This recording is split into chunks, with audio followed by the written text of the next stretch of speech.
What if I told you? The person you trusted the most for 47 years was hiding a secret every single week, and you never noticed. My name is Daniel Carter. I'm 79 years old, and I've spent my entire life in Newark. And I'm not exaggerating when I say this city is everything to me.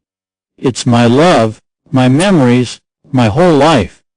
The person you trusted the most for nearly half a century was carrying a secret, not for days or months, but for 47 years. And what if I told you that the secret wasn't loud, or dramatic, or obvious, but quiet, consistent, and hidden inside something as ordinary as a weekly routine? For most people, a routine is just a habit, something you repeat so often that it becomes invisible. You stop noticing it. You stop questioning it. It becomes part of the background of your life, like the ticking of a clock, or the sound of your own breathing. That's exactly how it was for me. Every Thursday morning, at exactly the same time, my wife would get ready and leave the house. There was nothing unusual about it, at least, not at first. She carried the same bag every time. She wore the same calm expression. No rush, no hesitation, no explanation. And I never asked. Not because I didn't care, but because I trusted her. Completely. That kind of trust doesn't come overnight. It's built slowly, over years of shared meals, quiet conversations, difficult moments, and small victories. It becomes something deeper than questions. Something that doesn't need constant reassurance. So when she walked out that door every Thursday, I didn't see a mystery. I saw normal life. She would be gone for a while, and then she would return. Always on time, always the same. She would hang her bag, settle back into the house, and continue her day as if nothing had happened. And I accepted it, week after week, year after year. Do you know what's strange about habits?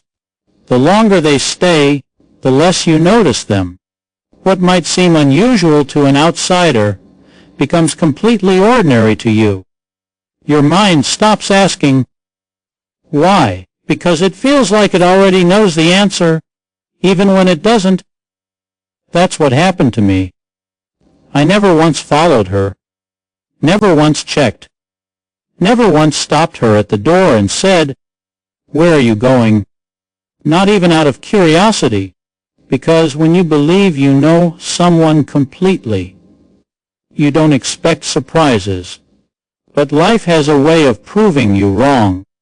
Sometimes the biggest truths are not hidden in big events or dramatic moments.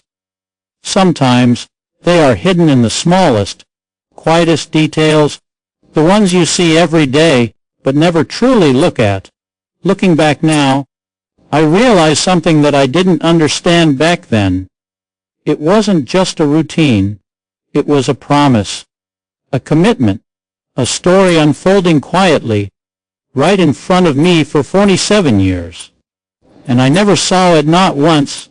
I have lived my entire life in Newark, and if you ask me what that means, I wouldn't describe it with maps or streets or buildings. I would tell you it feels like home in a way that goes beyond words. This city raised me, shaped me, and gave me everything I know about life, love, and belonging. I wasn't always aware of how deeply connected I was to it. When you grow up in one place, it becomes part of you so naturally that you don't even notice it. The sounds, the people, the seasons, they all blend into your identity. Newark wasn't just where I lived, it was who I was becoming, day by day, without even realizing it. I remember the early mornings when the streets were still quiet, when the city felt like it was just waking up. There was something peaceful about those moments, something honest. And then, as the day began, everything would come alive. Cars moving, people talking, life unfolding in every direction. I used to watch it all and feel like I was part of something bigger, something constantly moving yet deeply rooted. As I got older, that feeling only grew stronger. I built my life here step by step. I worked, I struggled, I celebrated small wins, and I learned how to stand back up after difficult days. Every corner of this city holds a memory for me. Not just big moments, but small ones too, the kind that most people forget, but somehow stay with you forever. And then there was love. I met Margaret here. Everything we built together began in this city. Our first walks, our conversations, our quiet evenings, they all belong to Newark. When I think about her, I don't just remember her face or her voice. I remember the places we stood, the streets we walked, the air we shared. It's all connected. People often think love is about grand gestures or big changes, but for me, it was always about consistency. Being in the same place, building something slowly, watching it grow over time. That's what Newark gave us. The space to live a simple, meaningful life without needing anything more. There's a kind of beauty in familiarity, in knowing exactly where you are, in recognizing the rhythm of a place, in feeling like you belong without having to prove it. Newark gave me that feeling every single day. That's why, when Margaret would talk about moving somewhere else, I never knew how to respond. It wasn't that I didn't understand her. Maybe she wanted something new, something different. But for me, leaving Newark felt like leaving a part of myself behind. How do you explain that to someone? How do you tell the person you love that a city isn't just a location? It's your history, your identity, your entire life woven into one plain place. And that walking away from it would feel like losing more than just an address. Margaret had a gentle way of bringing up the idea, never forcing it, never turn it into an argument. It would come up in the quiet moments, over dinner, or while we were sitting together after a long day. She would look at me with that calm, thoughtful expression and say, "Daniel, why don't we try living somewhere else for a while?" There was no pressure in her voice, no frustration, just curiosity, and maybe a quiet longing I didn't fully understand at the time. I would usually smile, sometimes nod, and then let the moment pass. Not because I didn't hear her, but because I didn't know how to answer her honestly. The truth felt too complicated to put into simple words. She wasn't unhappy. That's important to understand. We had a good life, steady, peaceful, built on years of shared experiences. But every now and then, it felt like she was searching for something more, not something specific, not something she could clearly define, just something different.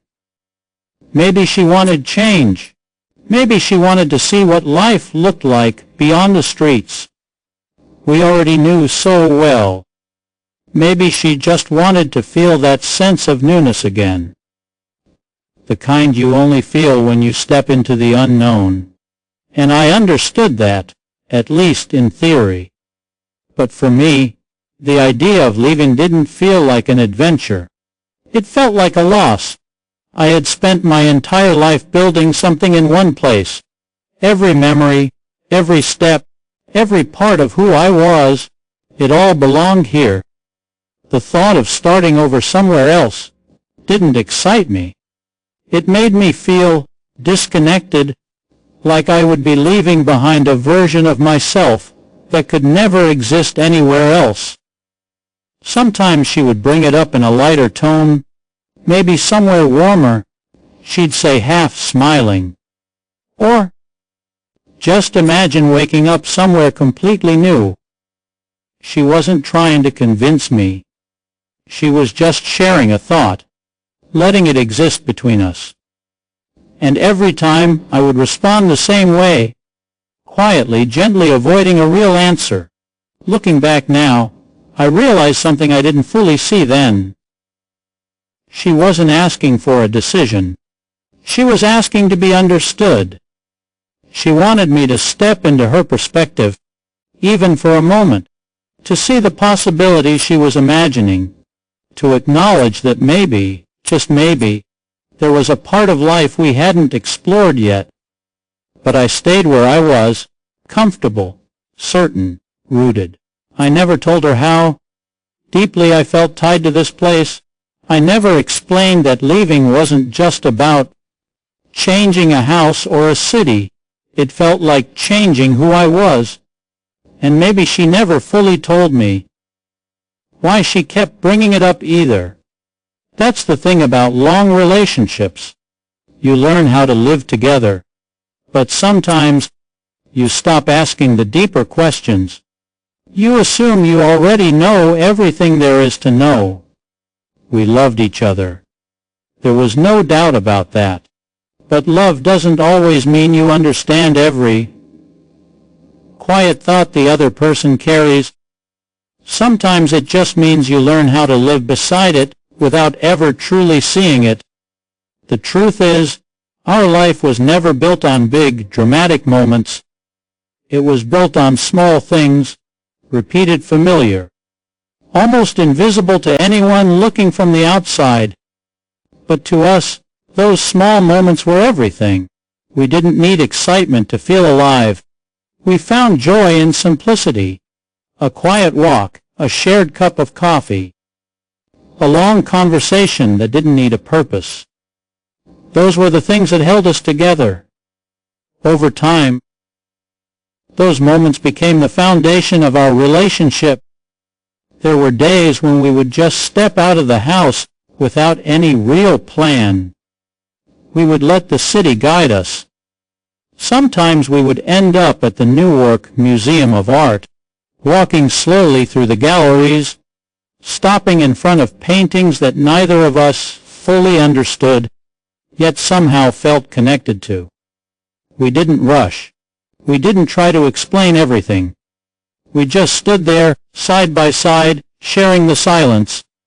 Other days, we would find ourselves inside Cathedral, Basilica of the Sacred Heart.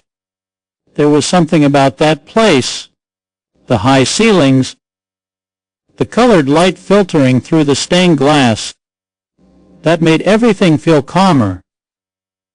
We didn't always talk there either. Sometimes we would just sit quietly, letting the stillness settle inside us. Weekends had their own rhythm. We would dress a little nicer, step out together, and spend our time at New Jersey Performing Arts Center. Music would fill the space, or voices from a play would echo across the hall, and for a while, it felt like the world had paused just for us. Those moments reminded us that life wasn't just about routine. It was also about feeling something deeply. And then, there were quieter days. The one that didn't seem special at all, but somehow stayed with me the most. We would sit inside Newark Public Library, surrounded by books we never planned to read.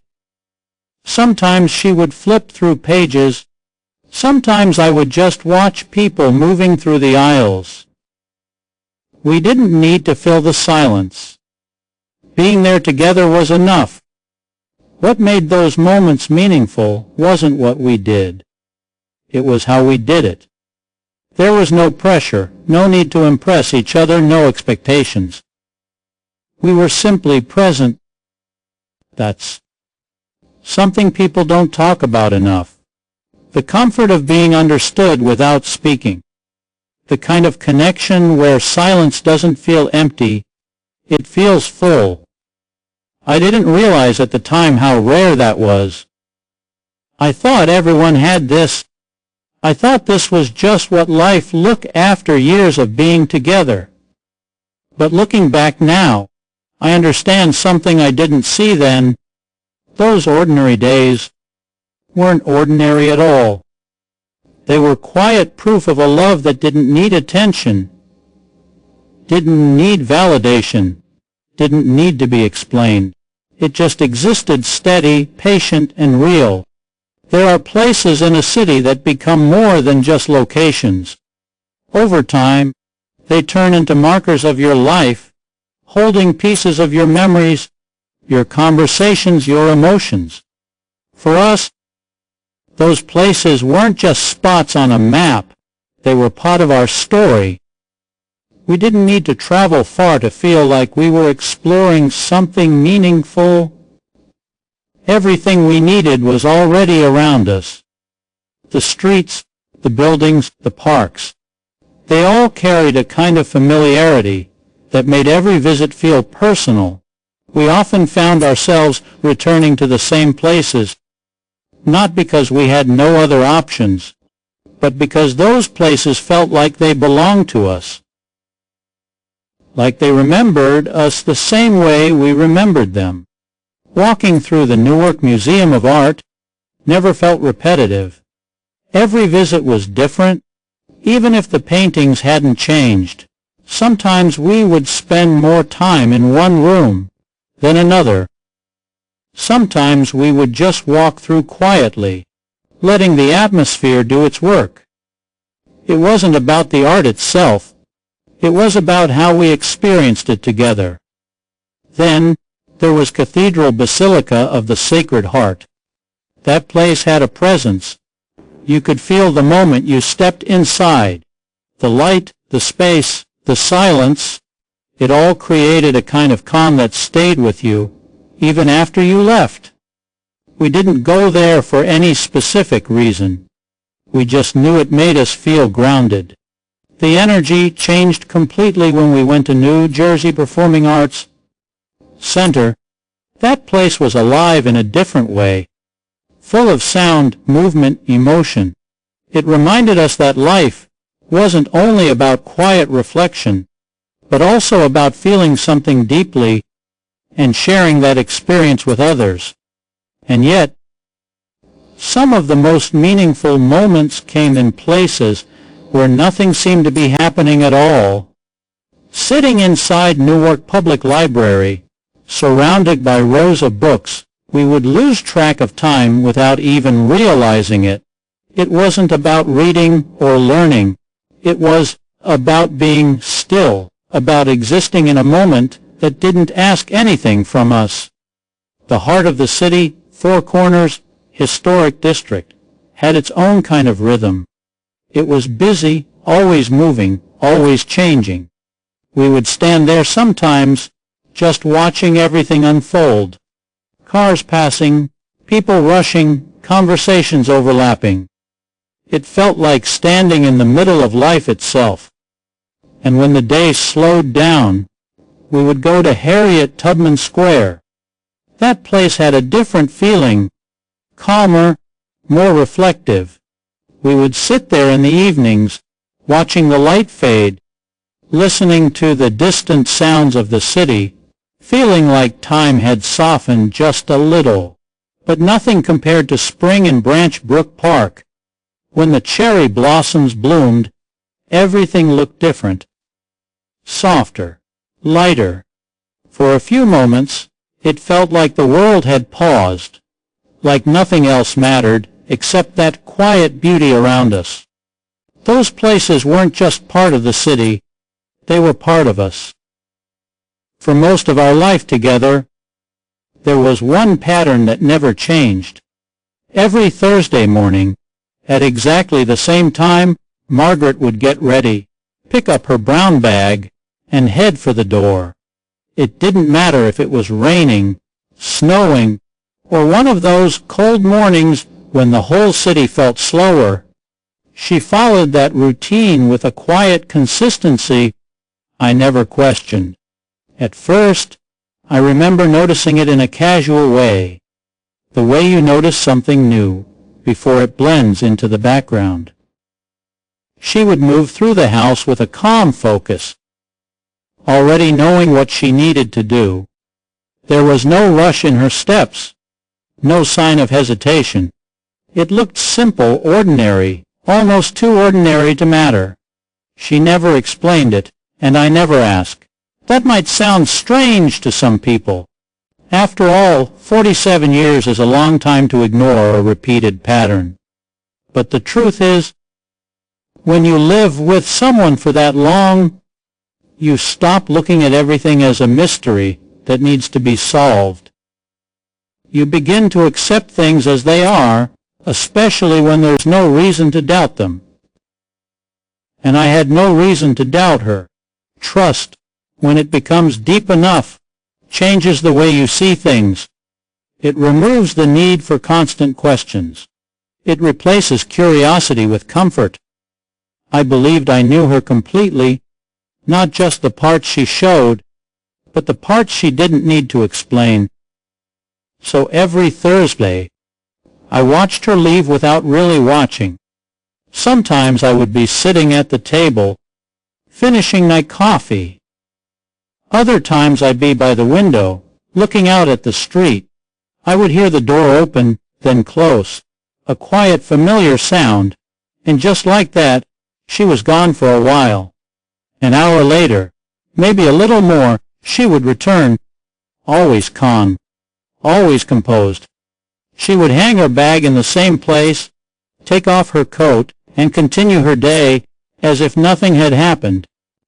No stories, no details, no mention of where she had been, and I didn't expect any. That routine became part of the structure of our life, so steady, so predictable, that it stopped standing out. It was like a wall in a house you've lived in for years. You see it every day, but you don't think about it anymore.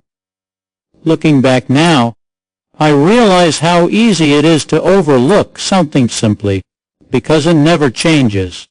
We tend to question what feels different, what feels out of place. But what about the things that remain exactly the same, day after day, year after year? Those are the things we trust the most, and sometimes they are the ones we understand the least. There were moments, small ones, when I could have asked a simple question, a casual remark, nothing serious, but I didn't. Not because I wasn't curious, but because I felt secure. And maybe that's the quiet truth about long relationships. You don't ignore things out of carelessness.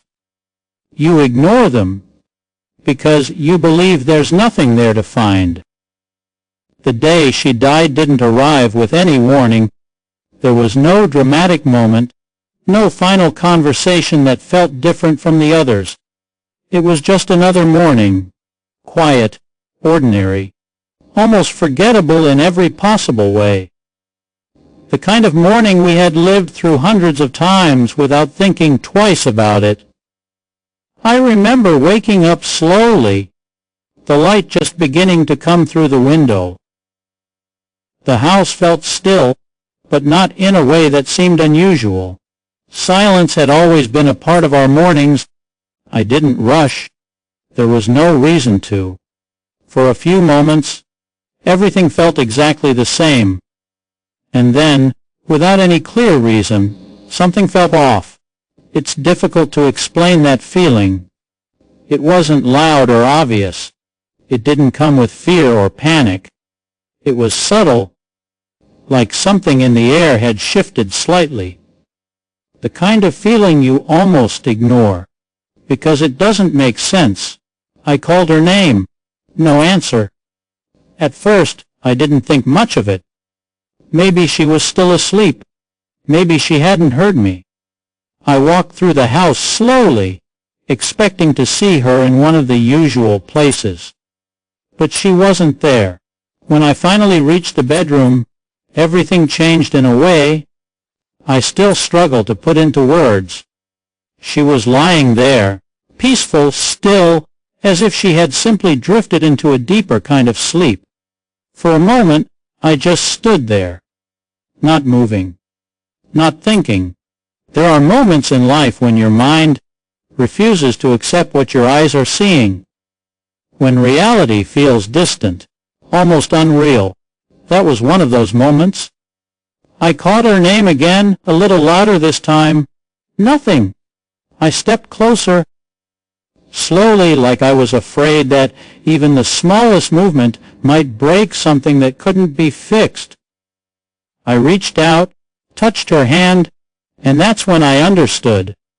There was no pain on her face, no sign of struggle. It was as if she had simply decided, quietly, that it was time to go. People often say that losing someone feels like everything stops. But that's not entirely true.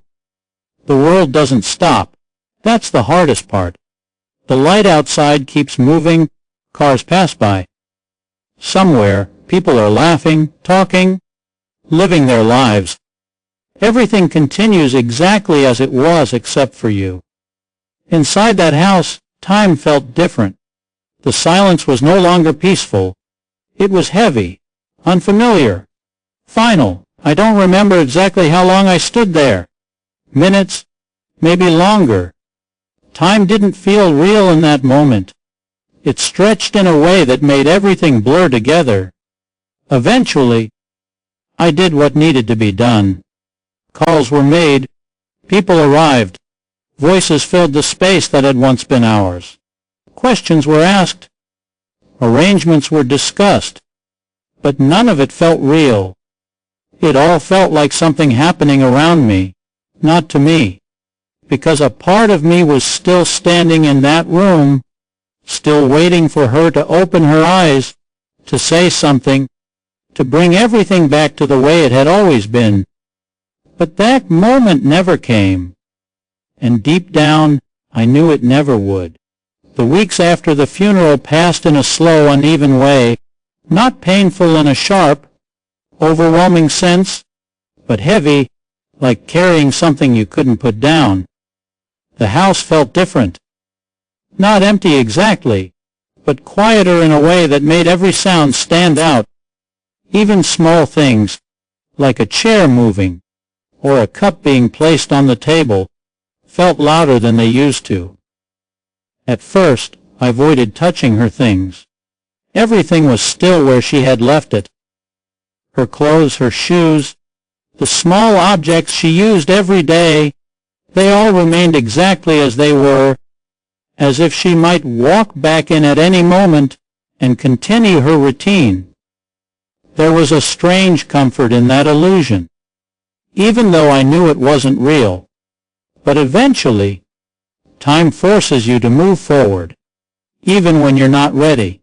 One afternoon, I decided to start going through her belongings. Not all at once, just a drawer, maybe a shelf. Something small. I told myself I was only organizing, not letting go. I began with simple things. Folding clothes, setting aside items for our children, pausing now, and then when I came across something that held a memory, a scarf she used to wear, a pair of gloves, I would hold them for a moment, not really thinking about anything specific, just feeling the weight of what was no longer there. It wasn't a fast process. Sometimes I would sit down halfway through and do nothing for several minutes, not crying, not even thinking clearly, just sitting in that quiet space where emotions don't fully form, but you know they're there. That day, I moved to the bedroom. There was a small drawer at the bottom of her bedside table, the one she rarely opened. I had noticed it before, but never paid much attention to it. It was always closed, always locked. I assumed it held old things, things that didn't matter anymore. I almost skipped it. But something made me stop. I searched through her belongings until I found a small key. It wasn't labeled, nothing special about it, just a simple key that could have belonged to anything. Without thinking too much, I went back to the drawer and tried it. It fit. The sound of the lock opening felt louder than it should have. For a moment, I hesitated. I don't know why. Maybe because something in me understood that whatever was inside that drawer wasn't something I had ever seen before. But I opened it anyway. Inside there were only a few things: a rosary, a couple of old photographs, a folded piece of paper, and underneath it all a notebook. It didn't look important at first. Just an old, worn notebook, the kind you might find in any store. The cover was slightly faded, the edges a little rough, as if it had been handled many times over the years. But the moment I picked it up, something felt different. Not physically, but in a way I couldn't explain. Like there was more to it than what I could see.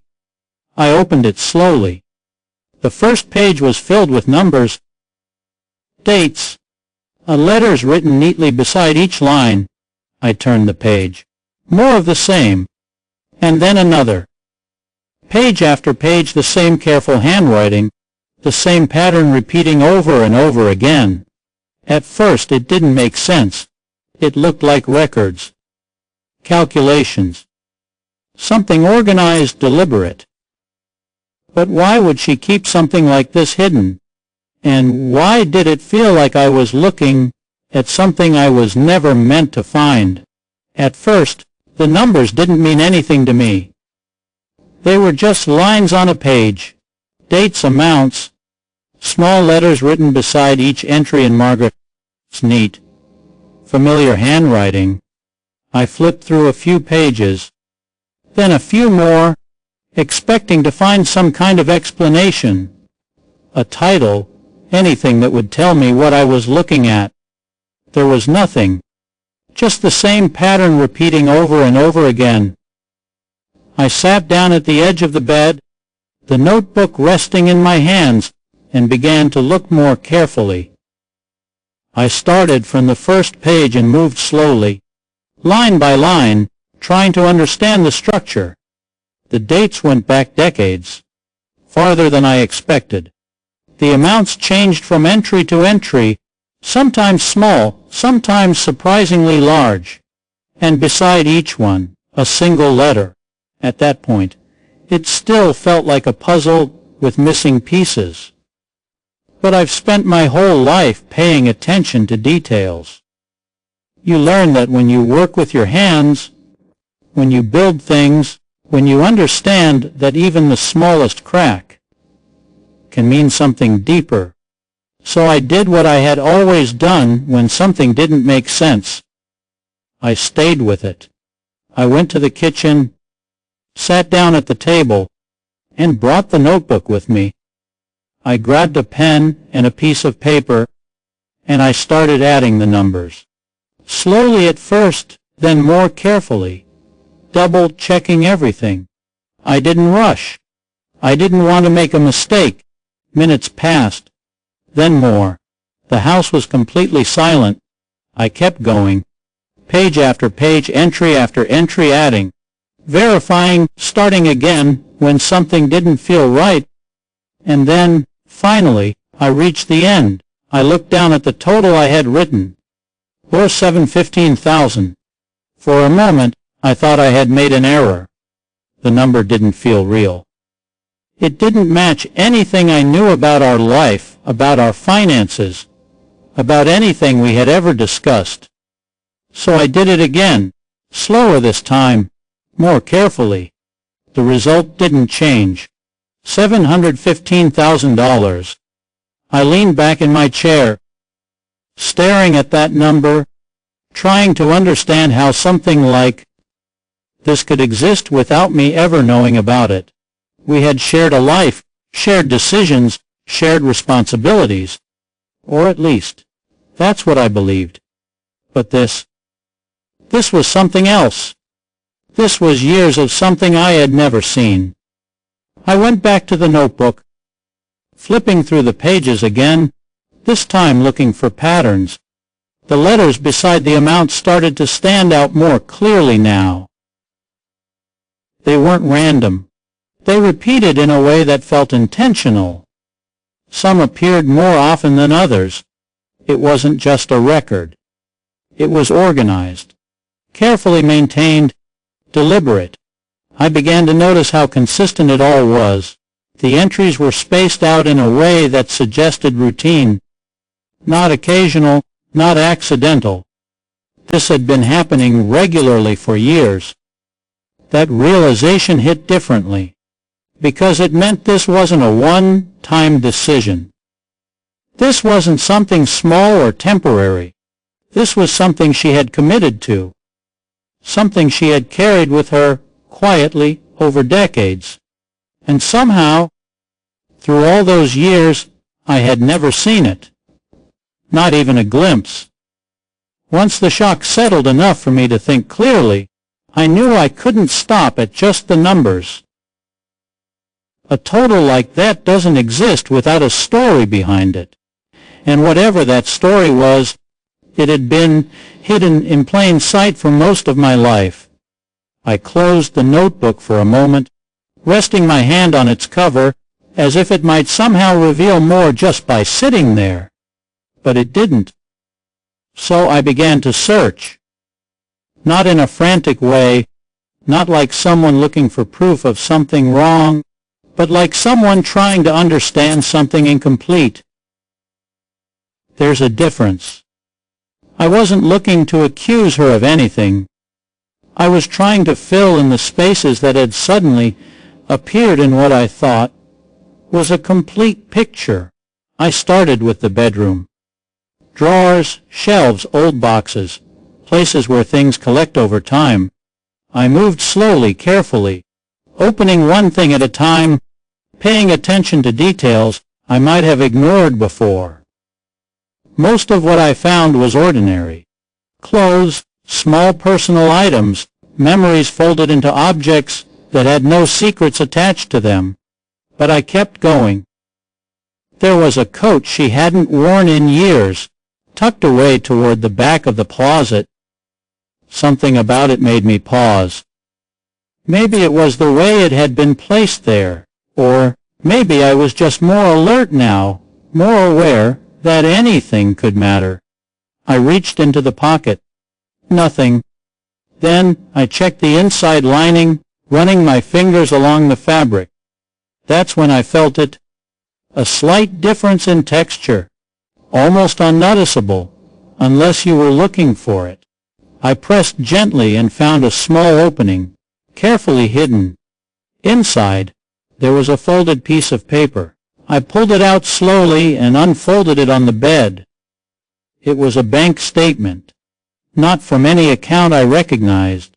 The name was hers, the address was ours, but the account number was unfamiliar. I looked at the balance. 0. But what caught my attention wasn't the amount. It was the date. The account had emptied on the day of her funeral. I stood there for a long moment, holding that paper, trying to understand how something like this could exist without me ever knowing. It wasn't just the money anymore. It was the timing, the intention behind it. She had continued searching, not because I wanted to, but because I knew I had to. In an old handbag, one she hadn't used in a long time, I noticed something unusual in the stitching. It was subtle, almost invisible, unless you looked closely. The thread was slightly different, newer than the rest. I opened it carefully. Inside, hidden between the layers, was a small key. Flat, simple, the kind you might overlook without a second thought. I turned it in my hand, studying it, trying to recognize its purpose. It wasn't for the house, that much I knew. It didn't match any lock I had seen before, which meant it belonged somewhere else, somewhere I hadn't been. By then, the feeling had changed. It was no longer just confusion. It was something deeper. A quiet realization that I had only uncovered the surface of something much larger, and whatever came next was going to change everything I thought I knew. For days, I carried that small key with me everywhere. I would take it out of my pocket from time to time, turn it between my fingers, studying it as if it might reveal its purpose on its own. It was such a simple object, light, ordinary, almost forgettable, and yet I knew it wasn't. Not anymore. A key always belongs somewhere, and this one was waiting to be understood. I tried to match it with everything I could think of. Drawers, cabinets, old boxes in the basement, anything that might connect it to something inside the house. But nothing fit. Every failed attempt made it clearer that the answer wasn't here. It was somewhere else. The question was, where? I didn't talk to anyone about it. Not my children, not friends. I wasn't ready to explain what I didn't fully understand myself. Some things need to settle in your own mind before you bring them into the open. But the thought stayed with me, constantly, quietly. Then, one afternoon, something shifted. My son came over, as he often did, and we sat together in the kitchen, talking about small things, everyday things, nothing serious. At some point, he mentioned that he had to go to a nearby town the next day. Newark wasn't far from many places, and errands like that were common. As he spoke, he casually mentioned a name, a small place, not important on its own. But the moment I heard it, something in my memory moved. It wasn't a clear thought at first, more like a faint echo of something I had heard long ago. A conversation, maybe, a passing comment. Something Margaret had said once, years back, without any reason for me to remember it. Except now, I did. Not fully, not perfectly, but enough. That name felt connected. I didn't say anything at the time. I just nodded, letting the conversation continue as if nothing had changed. But inside, I knew I had found a direction. The next morning, I took the car and left without telling anyone where I was going. The drive was quiet. I wasn't thinking about the destination as much as thinking about everything that had led me there. The notebook, the money, the hidden account, the key. Each piece felt like part of something carefully built over time, something intentional. When I arrived, it didn't take long to find what I was looking for. A small place. Nothing remarkable about it. The kind of building you might pass without noticing. But I stopped the car and sat there for a moment, looking at it, feeling a strange certainty settle in. This was it. I got out and walked inside. The air felt different, unfamiliar, like stepping into a space that belonged to a part of my life I had never seen before. There was a quiet stillness there, the kind you find in places that deal with routine, with things that happen the same way every day. I reached into my pocket and held the key. For a second, I hesitated, not out of fear, but because I understood that whatever this key opened, it wasn't just a physical space. It was the answer to everything I had been trying to understand. My hand felt heavier than it should have as I held that key, standing there in front of something I knew would change everything. There are moments in life when you realize you are about to cross a line, when whatever comes next will separate your life into before and after. This was one of those moments. I didn't rush. I took a slow breath and stepped forward, letting my eyes adjust to the quiet surroundings. It was a simple place, nothing extraordinary about it, no sign that it held anything important. And yet to me, it felt like the center of something I had been circling without knowing for years. I found the row of small locked boxes, each one identical, each one silent, until I saw the number that matched the key in my hand. For a second, I just stood there, looking at it, All those Thursdays, all those years, they had led to this small, ordinary box. I inserted the key slowly. The click of the lock opening sounded louder than anything I had heard in days. I opened it. Inside were letters. A stack of them, carefully placed, some old, some newer, each one holding a piece of something I didn't yet understand. A few were still sealed. Others had been opened and folded back again, as if they had been read more than once. I took them out gently, like they might fall apart if I moved too quickly.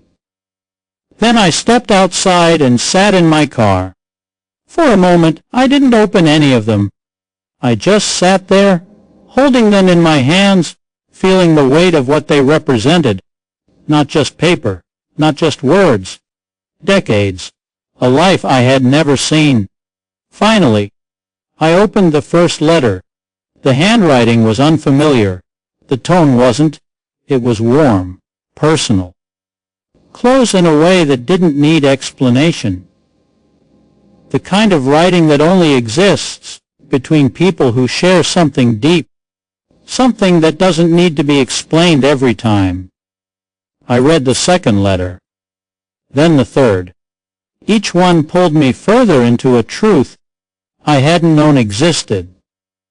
The name at the end of every letter was the same, Emily Carter. At first, it didn't make sense. The name felt familiar, but not in a way I could place. I kept reading, searching for something that would connect everything together. And then, it happened. Not in a sudden, dramatic way, but slowly, piece by piece.